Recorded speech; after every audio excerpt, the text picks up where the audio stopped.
গত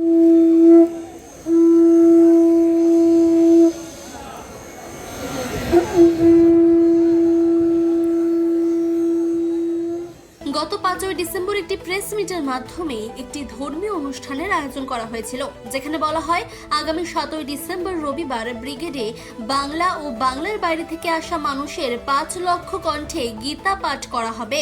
চলুন দেখে নেব বিস্তারিত। মূল অনুষ্ঠান পর্ব যেরকম সাজানো হয়েছে, সকাল 8টায় বেদ পাঠ হবে।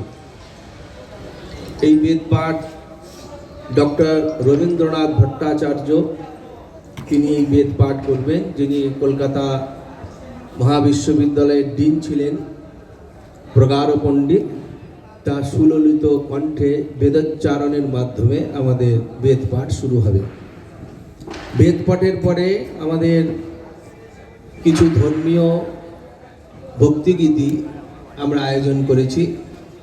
সমবেত কণ্ঠে সেই সমস্ত ভক্তিগীতি পরিবেশন হবে এবং ঠিক সকাল 9টায় মঞ্চের সামনে যে সোজা রাস্তাটি নির্মাণ করা হয়েছে সেইখানে একটি ভব্য শোভাযাত্রা হবে। একদম এন্ড পয়েন্ট থেকে, আমাদের যেটা রেড রোড, সেই রেড রোডের এন্ড পয়েন্ট থেকে মূল মঞ্চের দিকে ভগবদ্গীতাজিকে আমরা এই মঞ্চে স্থাপনা করবার জন্য একটু শোভাযাত্রা করছি।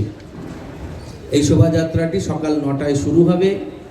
শোভাযাত্রাতে আমাদের যেরকম সনাতনী পরম্পরায় কীর্তন থাকবে, 2025 সালের 5 লক্ষ কণ্ঠের ঐতিহাসিক যে গীতা পাঠ হবে তার সভাপতি থাকবেন গীতা মনীষী মহামণ্ডলেশ্বর স্বামী জ্ঞানানন্দজি মহারাজ, যিনি কুরুক্ষেত্রে গীতাজির ওপরে বিশাল কর্মকাণ্ড করছেন এবং সারা বিশ্বব্যাপী বিভিন্ন বিশ্বের সংসদে তিনি এই গীতার প্রবচন করাচ্ছেন। তো তিনি থাকছেন সভাপতি, সঙ্গে থাকছেন আমাদের দিদিমা সাধ্বী রীতাম্ভরা এবং তার সঙ্গে থাকছেন যোগগুরু স্বামী রামদেবজি এবং আমাদের বাগেশ্বর ধামের শ্রী ধীরেন্দ্র কৃষ্ণ শাস্ত্রী, যাকে আপনারা বাগেশ্বর বাবা বলেও অভিভূত করেন। এই 4 জন মুখ্যত আমাদের অতিথি থাকছেন। তাছাড়াও আমাদের আসছেন, কোনো কিছু কাজ করতে গেলে আগে সংকল্প করতে হয়। সেই জন্য আমরা গীতা পাঠটা কি উদ্দেশ্যে করছি তার সংকল্প আমরা সেদিনকে সেই মুহূর্তে করব এবং তারপরেই আমরা এই 3 অধ্যায় গীতা পাঠ করব।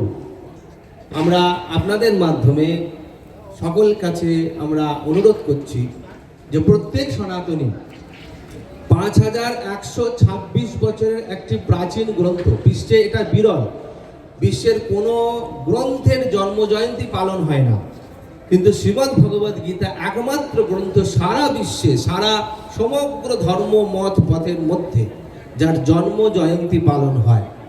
গত মোক্ষদা একাদশীতে শ্রীমদ্ ভগবদ গীতার জন্ম জয়ন্তী পালন করা হয়েছে, গীতা একাদশী বলা হয়। সেইখানে আমরা আবার পালন করব। সম্পূর্ণ 25টি গেট থাকবে প্রবেশ করবার জন্য। প্রত্যেক গেটে প্রবেশের সময় আমাদের এবছরের কোনো প্রবেশপত্র নেই, অবাধ প্রবেশ। গতবারে যারা রেজিস্ট্রেশন হয়েছিল এরকম কোনো রেজিস্ট্রেশনের ব্যবস্থা নেই, কোনো আই কার্ড ব্যবস্থা নেই। সাধারণভাবে প্রত্যেকে সনাতনী মানুষ, তারা আমাদের ধুতি পাঞ্জাবি অর্থাৎ সাদা পোশাক পরে তারা আসবেন। তাতে আমাদের একটা সাদা যে সাত্বিকতার প্রতীক, সেই জন্য সাদা পোশাক বলা হয়েছে। যারা যখন প্রবেশ করবেন প্রত্যেককে আমরা শ্রীমদ্ ভগবদ গীতা আমরা দেব, এই গীতা আমরা দান করব প্রত্যেককে, সেই জন্য আমরা ব্যবস্থা করেছি। আর প্রত্যেক মানুষের জন্য আমরা একটু জলের ব্যবস্থা করেছি, একটু প্রসাদ ব্যবস্থা করেছি। যারাই আসবেন, যে বিশ্বের যেরকম একটা রাজনৈতিক নেতারা তাদের রাজনৈতিক অস্তিত্বকে নিয়ে তারা রক্ষা করার জন্য তারা সচেষ্ট থাকেন, সেরকম বিশ্বের প্রত্যেকটা ধর্মের মানুষ, সে ইহুদি হতে পারে। আজকে দেখুন ইসরায়েলে কত অল্প সংখ্যক ইহুদি রয়েছে, তারাও চেষ্টা করছেন তাদের অস্তিত্বকে রক্ষা করবার জন্য। সেই জন্য বিশ্বের প্রাচীনতম ধর্মের ধারক বাহক হয়ে আমরা সনাতন ধর্মের সাধু সন্ত, আমরা একদম যাকে বলে গৈরিক বসনধারী সাধু সন্ত, অতএব আমাদের এটা দায়িত্ব সেখান থেকে আমরা পেছপা হতে পারি না কোনো রকম। দেখুন, রাজনৈতিক পরিস্থিতি উঠবে নামবে, রাজনৈতিক দল নতুন করে তৈরি হবে, আবার নষ্ট হবে। আজকে একটা রাজনৈতিক দল আসবে, কালকে আর একটা আসবে, এটা হতেই থাকবে, এটা তো রাজনৈতিক বাতাবরণ। কিন্তু ধার্মিক অস্মিতা, এই অস্মিতার উপর আমরা সমগ্র ভারত, সেইগুলো আমরা চাইছি এর সবার ঊর্ধ্বে উঠে, সমস্ত রকমের দল মত রাজনীতি সবার ঊর্ধ্বে উঠে। এমনকি বাংলাদেশ থেকেও প্রায় 150 জনের ওপর লোক অলরেডি পৌঁছে গেছেন কলকাতাতে। এছাড়াও আমাদের কাছে খবর আছে উড়িষ্যা থেকে, ঝাড়খণ্ড থেকে, উড়িষ্যা থেকে প্রায় 25 জন সাধু সন্ত আসছেন। এরকম আমাদের কাছে যেটা খবর আছে সেটা বিহার থেকে, ঝাড়খণ্ড থেকে, উড়িষ্যা থেকে, কাশী থেকে, অন্ধ্রপ্রদেশ থেকেও সাধু সন্ত আসছেন। তার সঙ্গে স্বাভাবিকভাবে লোক আসছেন, নেপাল থেকে আসছেন। এরকম এই সনাতন ধর্মের এই বার্তা যতদূর পৌঁছেছে সব জায়গা থেকে কম বেশি লোক আসবে। যুব সমাজ আজকে আমরা বিভ্রান্ত হয়েছে, ভুলে গেছে তাদের কথা। আজকে আপনারা এখানে যাদবপুরে সূর্য সেন মঞ্চ আপনি দেখবেন, সেখানে যদি যান দেখবেন 18 বছর 19 বছর 20 বছর ছেলে প্রদ্যুৎ ভট্টাচার্য, একটা অল্প কত বছর বয়স, ওখানকার ম্যাজিস্ট্রেটকে করে দিয়ে তিনি বসে আছেন এবং সন্ধ্যা বন্দনা করছেন। তো এইটা ভারতবর্ষের প্রেরণা, এটা কেউ বলতেই পারে। একটা সন্ন্যাসীকে দেখলে অনেক রকম কথা বলতে পারে, সমালোচনা হতে পারে, নিন্দা হতে পারে।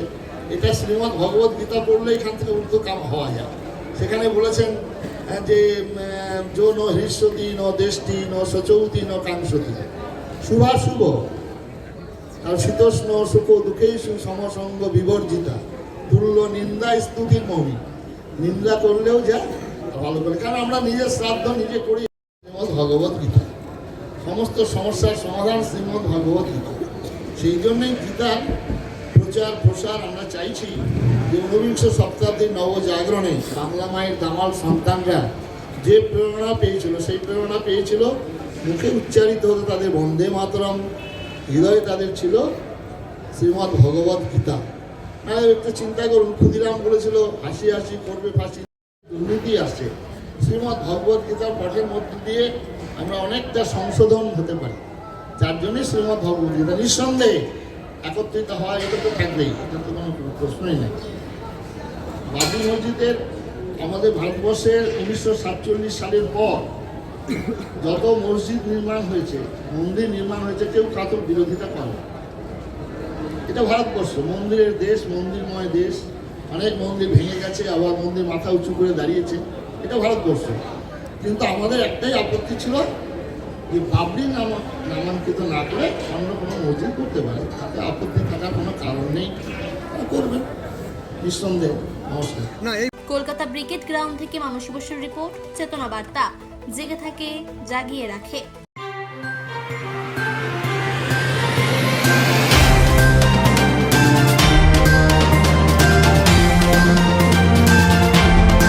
চেতনা বার্তা, জেগে থাকে জাগিয়ে রাখে।